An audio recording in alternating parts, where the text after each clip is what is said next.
Do you feel that in a time when we are more connected than ever, we are drifting away from real human connections, especially to ourselves? I do. Hi, I'm Leticia Latino, and I want to invite you to join me and my very inspiring guests in exploring ways to reconnect to your essence, to your definite purpose, to what makes you tick.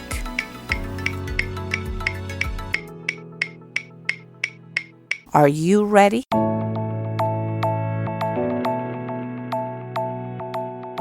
Hello and welcome to a new episode of Back to Basics.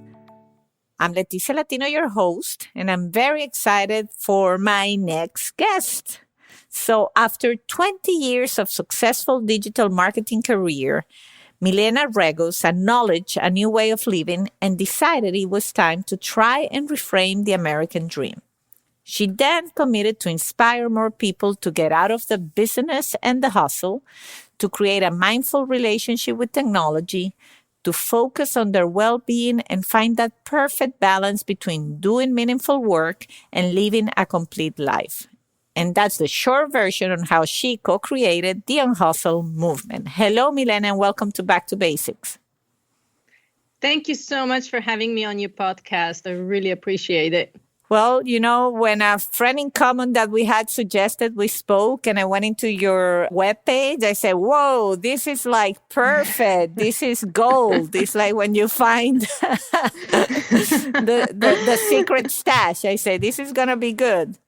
So I already subscribed to all your emails and your mailing list and I already a fan.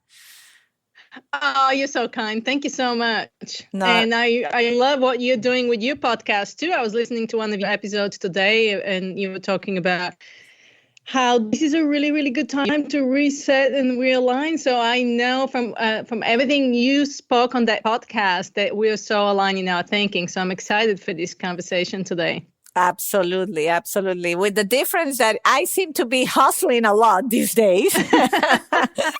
Well, look, we all hustle every little bit, every once in a while, you know. Yes, no, these days especially, and the audience knows that we are on the post-coronavirus kind of time or schedules. And I have to say, with the two, I have a 5-year-old and a 9-year-old, and it's a challenge to keep the balance. That's for sure. Especially when you're all together in the house, everybody trying to get their day, you know, their achievements throughout the day. It's difficult. I love what your 5-year-old said when she went by the pool and she hit you and it was her best day ever. And I mean, that just puts everything into perspective, doesn't it? Yes, absolutely. They definitely are not helpful in when you're trying to find balance like through the day, but then they have moments when they say stuff like that and that's your aha moment. Yep. But in any case, I know you have a very interesting story. I love what you're doing. So I always love to hear, you know, the background of how you became the person you are and just to tap into your inner child, so to speak. And so tell us a little bit about who Milena is and who was as a child and where you're from and all that cool stuff. Well, I'll try to keep it short because I could easily get carried away with my life story. But I'm originally from Bulgaria. I grew up during communism and I had the best childhood ever. And a lot of people look at me with a question mark in their eyes when I say this because that's not something we expect to hear. But thanks to my parents, they introduced me to nature really early in my life, and they introduced me to skiing and windsurfing. We spent our summers at the Black Sea, camping, and just, you know, from a very simplistic way of living, I had a really, really great childhood. You know, we didn't grow up with things like chocolate or computers, but we were very connected with nature, with our family, with my grandparents, with my great-grandmother. And so I had a very solid upbringing from a perspective of being outside and just being a kid, you know, playing outside and mountain biking and doing all this cool stuff. So and very physical, right? From the childhood that I saw your webpage and you seem very active. So that's something that you've carried since you were a little girl. Yeah, exactly. And this is this kind of stuff that keeps carrying me out in difficult times. It's spending time outside in nature and exercising and moving my body. I mean, I was a ski racer, and so all that time outside in nature has helped me carry me through difficult times. And then I ended up going to American University in Bulgaria, which was I was in the first commencement of that school, and it was a great education. Propelled me forward to having this solid education. We were being groomed and educated to be the new leaders in Bulgaria, and so many of us unfortunately ended up in America, but a few stayed back home. So I came here to seek a master's degree in international marketing, and this is how I ended up in San Diego. But I got drawn back to the mountains and to nature, and this is how I ended up in Lake Tahoe. So that's how I ended up in America. Basically, I was involved in marketing. I've been involved in marketing for 20 plus years, anything from working for an agency to working for a company and eventually starting my own digital marketing agency. And that's how I fell into the whole hustle. And that ended up really changing my life to a point where all I did was work. I mean, I definitely had a work addiction, and I still do some days, but it's so much easier nowadays to catch myself into that when I get into that mode. And I ended up finding this beautiful place here in Baja California Sur, where I came for 10 days to just get a break from work and learn how to kite surf. And it was actually in that moment floating in the ocean in a very, very mindful spiritual experience that I decided there is more to life than work. And I ended up reconnecting with my values that I had as a kid. And I'm actually, as we're recording this podcast, I'm back looking at the Sea of Cortez. I'm back in California, so we design our life to where we can spend the winters here and then the summers in Lake. And that's kind of what I'm inspiring people to do with Unhustle, is not necessarily do such a drastic shift, but connect with their values and connect with their purpose in life. And now is such a good time to reset and realign and really look at your overall experience and see where you can connect more with the things that you're craving more, and where you need to get more realigned, and maybe where you need to simplify. Because at the end of the day, as we're seeing right now, what does really matter? I totally agree. I think that's why you and I are very aligned in the mission. It's to me, it's all about connect with the values and what makes you tick, like everything you share with us just now and how you got to that point where you say, I have to change something. It's really, you were ticking when you were kiteboarding and you were saying, wow, oh, this is what life's supposed to feel like, right? Yeah, I think people forget. Yeah, exactly. I mean, can we find more joy in our life? Can we find on a daily basis? I'm not talking just take a vacation one every 4 years. How about on an everyday basis? Can you, I got drawn into meditation, into mindfulness, into more spiritual practices. I've done yoga for 20 years. I still have a fairly consistent yoga practice, but there's a lot to be said about finding a little bit of time to pause and reflect and look at what matters, and maybe pay a little bit more attention to what your mind and body need right now, as opposed to just being so solely focused on work and living like a one-dimensional life. We just need to expand our our horizons a little bit and live a more multifaceted life. Yes, no, I couldn't agree more. And actually, now that we're in, most of us have been in isolation for a while, I'm almost a little upset because I told my husband yesterday, we were watching the news and they say that reading books has spiked, which is a good thing, right? You say, oh, more people are reading. That's great. And I'm in telecommunications, and believe it or not, voice calls have also spiked, which is a good thing coming out of this situation. Is people are picking up the phone more, 29% more actually than we were before this happened. So obviously the need for connection is there, but then we both kind of are working from home and we have demanding jobs. And to us, it's like, who has time to read? I'm almost upset. Who has time to read? Be- Well, I find that reading, I try to read a little bit every day, and it doesn't take much. I take 5 minutes or 10 minutes, but I find it very calming. I find it very inspirational, and it's like you're having a conversation. You can also forget about everything else that's going on in the world by reading. So I'm not surprised to see that, actually. There's some great books out there for this time. So I think people are probably finding a little bit of peace and a little bit of inspiration, maybe reading funny books. It'll be interesting to see what books people are reading right now. I was just talking to Thrive Global the other day, and they were doing a story on top books to read, and I sent them one by Carl Honoré, who I interviewed on my podcast a while back, where he talks about slow and the slow movement, so how to introduce more slowness in your life, and it's such a great read. So I'm actually not surprised to see the statistics. I didn't know it was 29%, but Well, no, that's good to 29%. know. Yeah, no, 29% the voice calls, people on the phone. But the books, I don't know Okay. the percentage, but I'm not surprised. I think it's a great thing. But actually, my point is like, who has time to read is because the ones like I guess because I have still two small kids that are doing the online learning, plus both me and my husband have to work from home. And then you still have four people to cater to, like they have to eat, they have to. So I find myself busier than normal. Like actually in my normal day, I find time to read, but now I don't. And I'm upset because it's like, but I'm home all day. How can I not have time to read? And That's it's interesting. so crazy. And me and my husband is like, we're almost more tired, but I don't know, it's just counterintuitive. And a lot of people I've spoken with during isolation say, yeah, I feel like I'm doing more in a way. I don't know. I guess I'm also very conservative in terms of, I come from a family where my mom used to cook every day. So I try to do that for my family. And now that I'm home, I'm cooking like 3 times a day. Well, normally the kids eat at school for lunch or something like that. I don't know.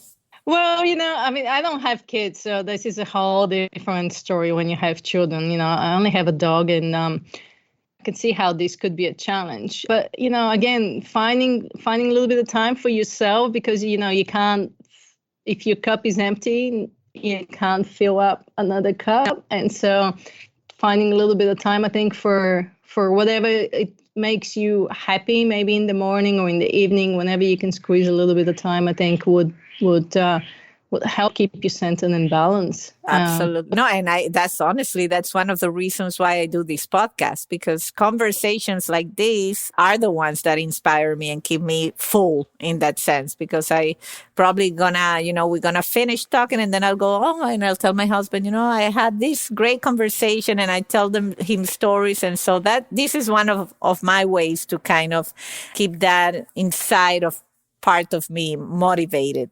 So tell us more about, what are the challenges, what you want to achieve. I read somewhere that you want to touch 1 million lives, if not more. Well, goals are goals, and I like to have some idea of a goal, but I also want to let go of that goal and just be in it for the journey. And if you know what, if I can help 10 people change their lives, I mean, how great would that be? So Yes, I agree. Every little bit counts. exactly. So Unhustle is I'm calling it a lifestyle design movement, and it's a way for us to awaken to the art of living and to put more emphasis on what really matters in life. But that's not to say we shouldn't focus on making money. It's just that I have found out that when I work less, I actually can make more. When I It's very counterintuitive, but that's just how it works for me, because we're in the brain economy. We use our brains for work, and realistically speaking, your brain can only sustain so many hours of really focused work. So by getting myself in a state of flow, I find that it's more productive for me to get a little bit more done each day. I agree. And how do you tell people like that want to change their lives? Because I think you hit on a very important point here. I feel that many people kind of would agree with what you're saying, but to let go of that steadiness or the financial security or just abandon themselves to uncertainty, that's the barrier. Like, what do you normally try to advise to people that want to make that change, that transformation, but they haven't found the courage? It all starts with the courage, doesn't it? Yes, absolutely. It is definitely shifting your perspective. It's not an easy thing to do. And I'll be the first to admit it, because going from a background of not having a lot of financial security in my life, I was very determined to have financial independence. And with that, I was very driven to achieve what the American dream is. I wanted to have that financial independence, and I wanted to have that stability and the house and the life and all of the material possessions. And it wasn't until I completely felt like I was filling every single second of my life with a desire for something.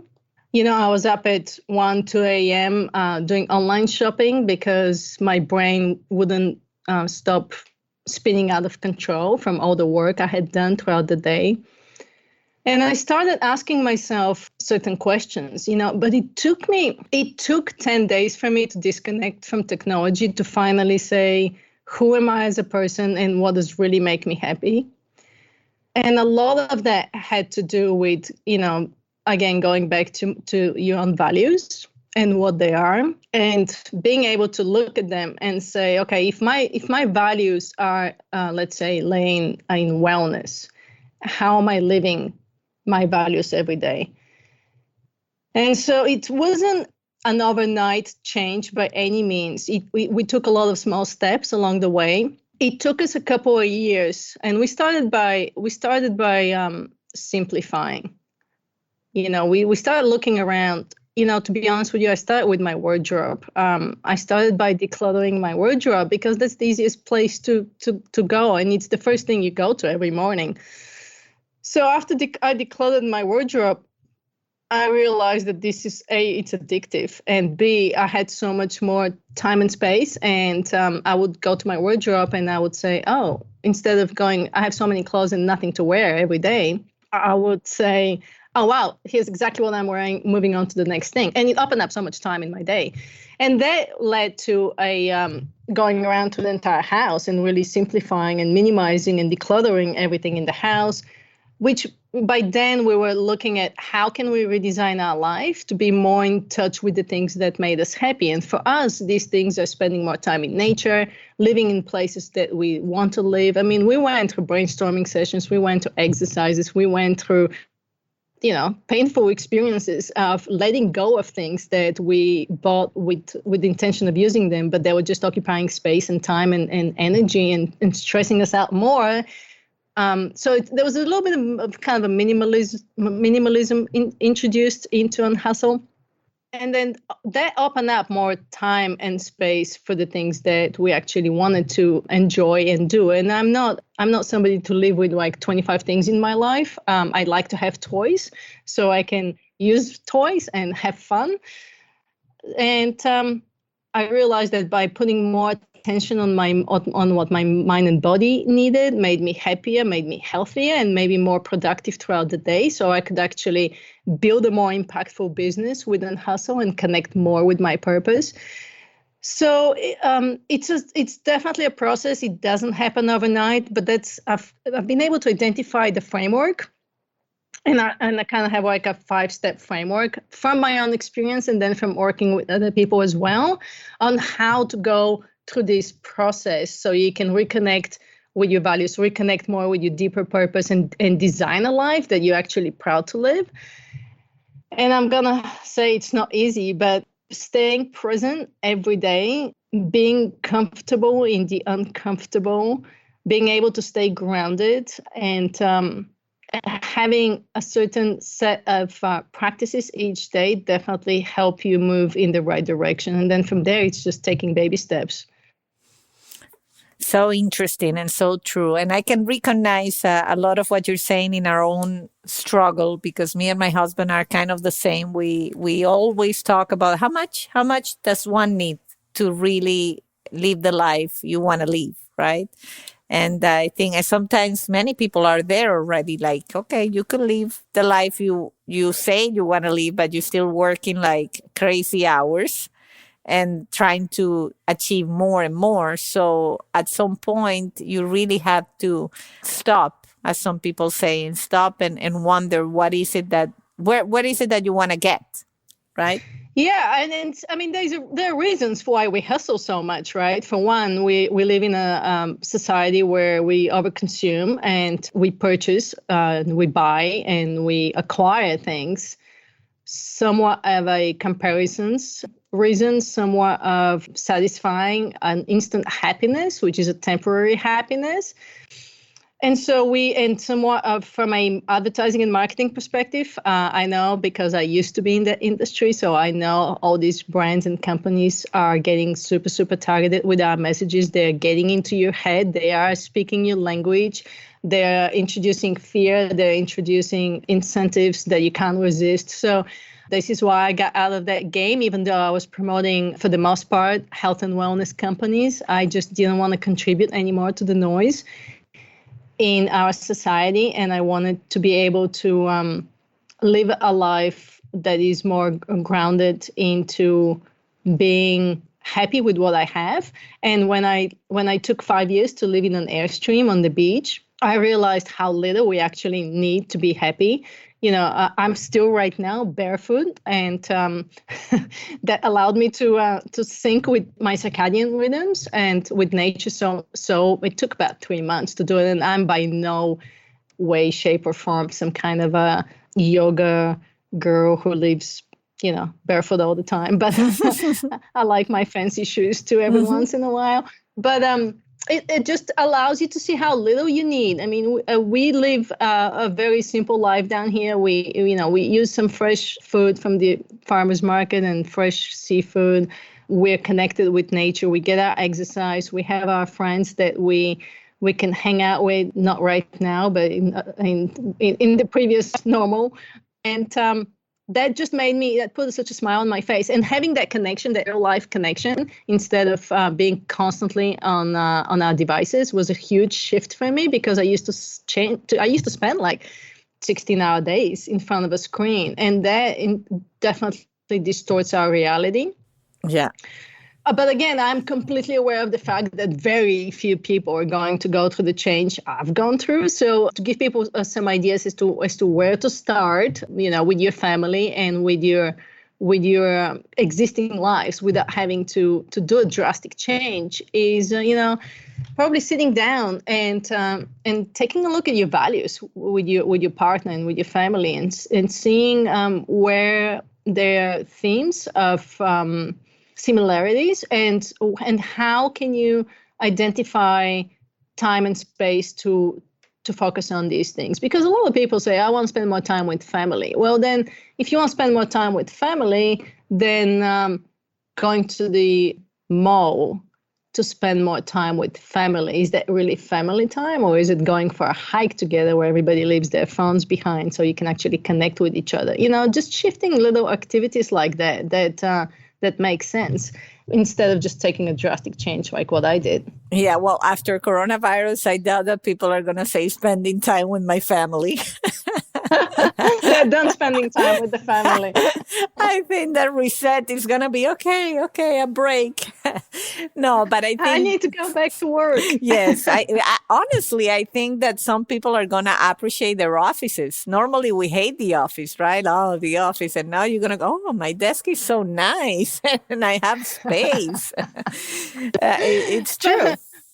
You have to miss something. What a great time to realign and maybe now is the time to write down what are the things that you miss in life right now. What are the things that you were maybe taking for granted, and that can kind of keep you grounded in the months to come.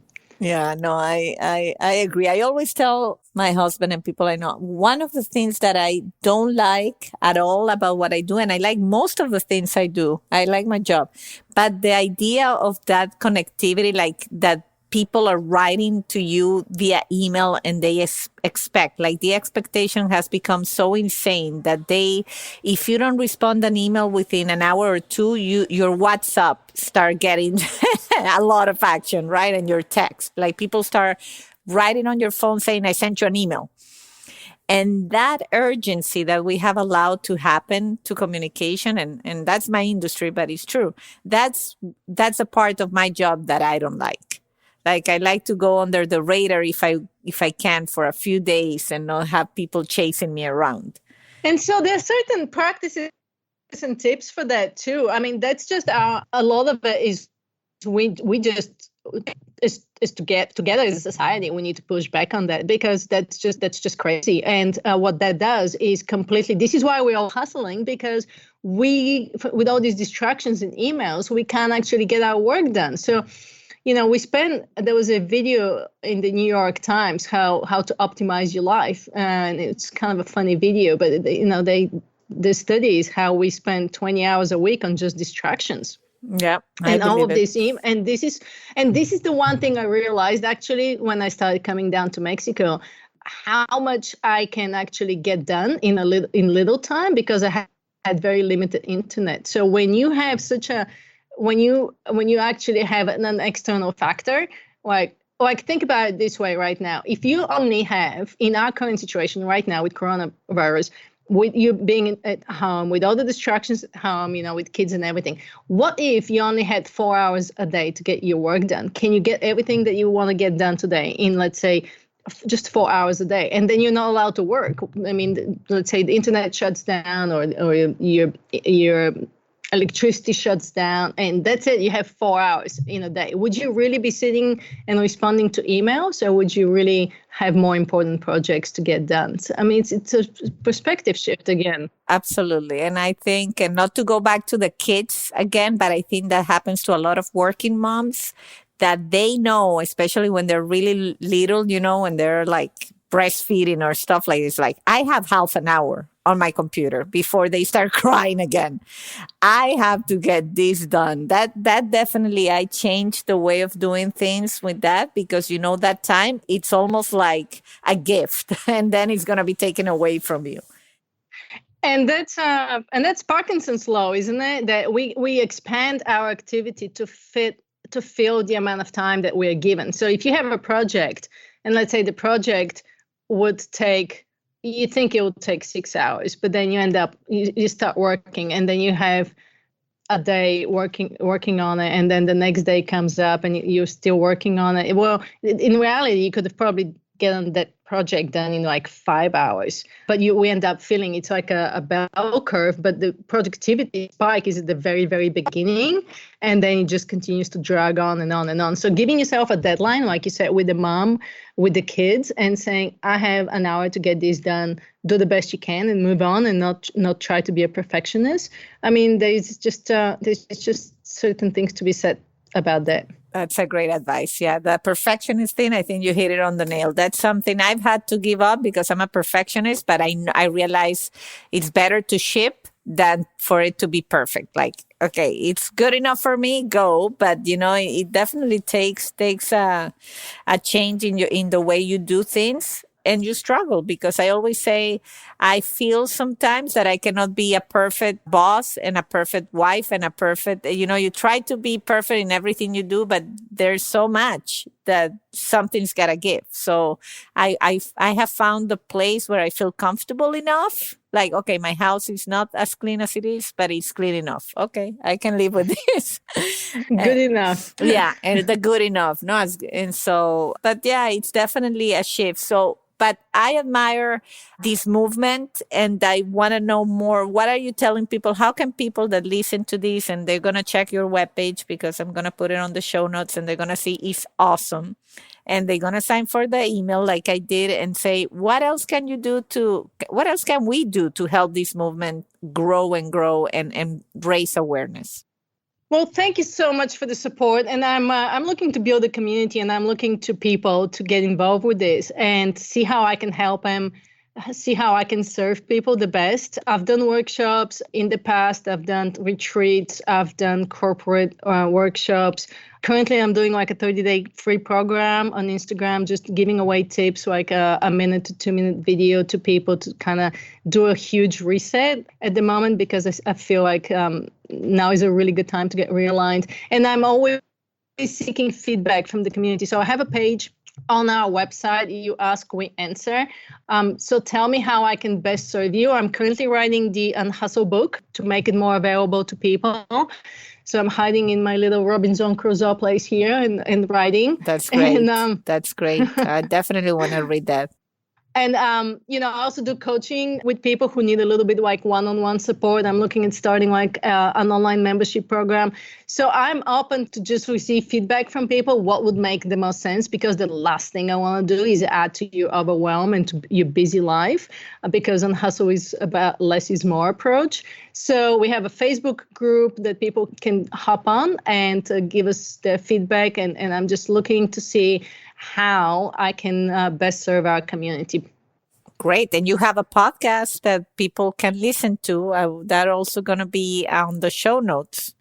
Yes, the Unhustle podcast is with other people and rebels and entrepreneurs or people who have transformed their life. So if you're looking to hear from other people, there's, I want to say about 30 episodes on there with very different people, from people who are completely changing their life and retiring and buying a van and going and traveling around the world, to people who are top entrepreneurs who are pivoting in their career to connect with their purpose and start a new business. There are writers on there who write about similar things, just a big variety of people. There are professional athletes that talk about how to deal with fear or how to introduce more self-care in their routine. So there's a wide variety of people on there. Well, I definitely will check it out. And I mean, you have shared with us so much wisdom and so many tips on how to try to unhustle. And I'm definitely taking notes. And I really appreciate, Milena, you being a back to basics. And, I leave an open mic for any final thoughts that you want to share with the audience, anything in particular. I know what makes you tick. That's how I end up the podcast normally. If there's anything else that makes you tick besides what you share. Well, what makes me tick is seeing the light in people's eyes when we start talking about these things. And I know the first thing out of there's two questions out of their mouth that come right up. One is they all want to know if I'm hustling to get Unhustle going. That's great. That's a good one. And it's a valid question. And as a previous workaholic, I would say I have my moments, but again, through my mindfulness practices, I've become more aware to my thoughts and to my mind and to my actions, and I can reach for my mindfulness and my meditation practices, or just doing a little bit of self-care routine, whatever that is at that moment, to bring a little bit more balance back. And the second question is, of course, the question that we started with. Unhustle is great, but I'm not ready for it. I have a family. I'll do it when I retire. I'll do it when I send the kids out to school. And this is exactly the perspective I'm trying to shift in people, is that no, you don't have to wait, and you can do it now. Life is, it's gonna sound cliche, but life is too short. We are seeing it right now. Mm-hmm. And now is the time to reset, realign, and do what you love, because we never know what's going to happen tomorrow. Just staying present, one day at a time, and staying healthy and safe right now. Wow. Well, that's definitely a great way to end. Great advice from you, Milena. I will follow you. You have definitely an ally in Back to Basics, because we are kind of trying to raise the same kind of awareness through different vehicles and different approaches. But I feel that that need to connect with our values and reconnecting through our essence and reconnecting to who we are. It's really what this podcast is about. So thank you so much for taking the time to sharing with us. Thank you so much for everything you're doing. And back to basics is it's exactly a great concept. So thank you so much for sharing the same philosophy with me. And I look forward to connecting with you as well online. Likewise, and stay healthy. Thank you. You too. Okay, bye-bye. Bye. And until the next time.